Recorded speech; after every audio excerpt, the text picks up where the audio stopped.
والصلاة والسلام على رسول الله أعوذ بالله من الشيطان الرجيم بسم الله الرحمن الرحيم معزز اساتذہ کرام، عزیز طلبہ، السلام علیکم۔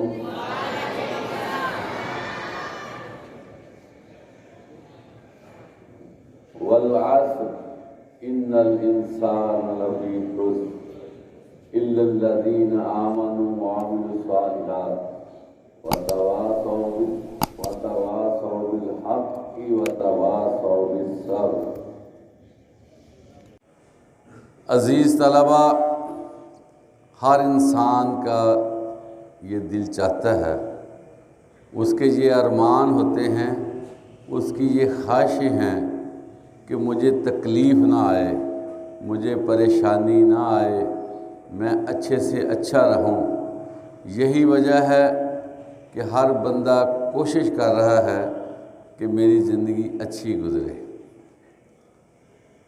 لیکن انسان کی زندگی اللہ کے ہاتھ میں ہے، اور اللہ تعالیٰ چاہے گا تو انسان کی زندگی اچھی گزر سکتی ہے۔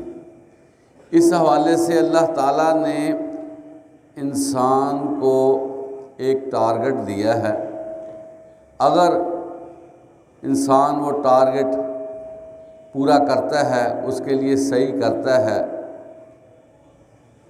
تو وہ خسارے سے نکل سکتا ہے، پریشانی سے نکل سکتا ہے، وگرنہ اس کے لیے مسائل ہی مسائل ہیں۔ ابھی آپ کے سامنے سورہ عصر تلاوت کی گئی۔ یہ قرآن مجید کی بہت مشہور سورہ ہے، اور اس میں ایک بہت ہی واضح پیغام دیا گیا ہے۔ اللہ تعالیٰ اس سورہ میں قسم اٹھاتے ہیں کہ زمانے کی قسم، ہر انسان خسارے میں ہے، مگر وہ لوگ خسارے سے نکل جائیں گے جو ایمان لائے، جنہوں نے نیک اعمال کیے، جو حق بات کی تلقین کرتے رہے اور صبر کی نصیحت کرتے رہے۔ ہمارے ہاں ایک کلچر بن چکا ہے کہ اکثریت ہم میں سے اپنی ذات کے گرد گھومتی ہے اور اپنے آپ کو دیکھتی ہے، اور احساس نہیں کر رہے کہ اگر ہم نے اپنے آپ ہی کو دیکھا اور دوسروں کی طرف توجہ نہ دی، کہیں یہ ہمارے لیے نقصان دہ ثابت نہ ہو۔ ایک دفعہ اللہ تعالیٰ نے ایک بستی کو برباد کرنے کا حکم فرمایا۔ اس حکم کے تحت فرشتے کو بھیجا گیا، وہ بستی کو برباد کرنے لگا، تو اس نے دیکھا کہ ایک اللہ کا بندہ ایسا موجود ہے جو بہت عبادت گزار ہے، اور ہمہ وقت اللہ کی عبادت میں مشغول بھی رہتا ہے، نافرمانی سے بچتا ہے، ذکر اذکار کر رہا ہے۔ وہ فرشتہ واپس اللہ کے ہاں پہنچ گیا اور اللہ تعالیٰ سے عرض کرنے لگا، اے باری تعالیٰ، میں اس بستی میں گیا جہاں پر آپ نے حکم فرمایا تھا کہ اس کو برباد کرنا ہے، لیکن وہاں پر آپ کا ایک بہت ہی برگزیدہ انسان ہے، بہت عبادت گزار ہے، اب میرے لیے کیا حکم ہے؟ اللہ تعالیٰ نے اس کو ارشاد فرمایا کہ بستی برباد کرنے میں سب سے پہلے اس کو رکھو، اور بعد میں دوسرے لوگوں کو اس بربادی میں شریک کرو۔ وجہ کیا ہے کہ وہ خود تو عبادت کرتا رہا، لیکن دوسروں کو اس نے نہیں بتایا، تلقین نہیں کی، لوگوں کی اصلاح نہیں کی۔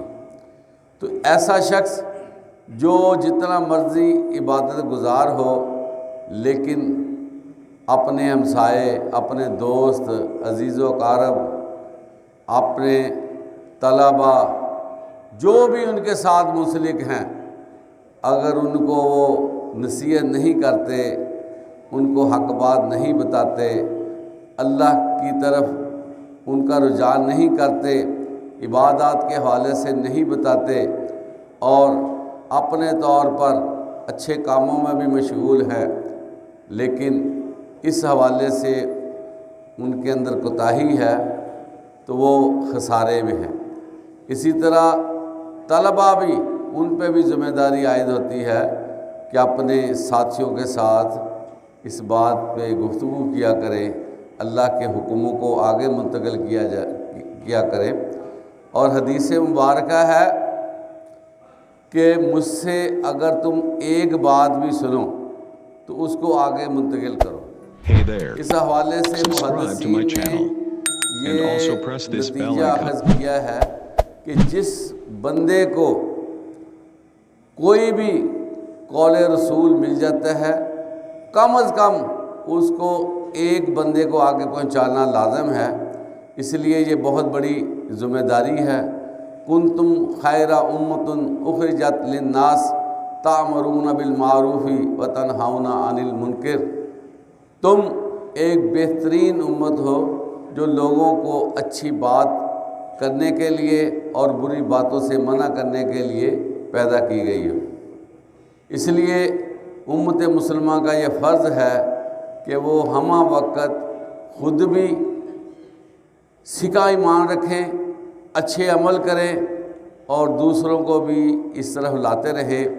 اور یہی وجہ ہے کہ صحابہ کرام نے جب یہ آیات سنی تو انہوں نے اپنے گھروں کو خیر باد کہہ دیا اور دور مختلف علاقوں میں نکل گئے، اور ہمارے ہاں بھی وہ تشریف لائے، جس کی وجہ سے یہ ہمیں اسلام کی رونق نظر آ رہی ہے۔ تو ہمیں بھی اسی طرح کا عمل کرنا چاہیے تاکہ اللہ ہم سب کو جنت میں لے جائے۔ وآخر دعوانا الحمدللہ رب العالمین۔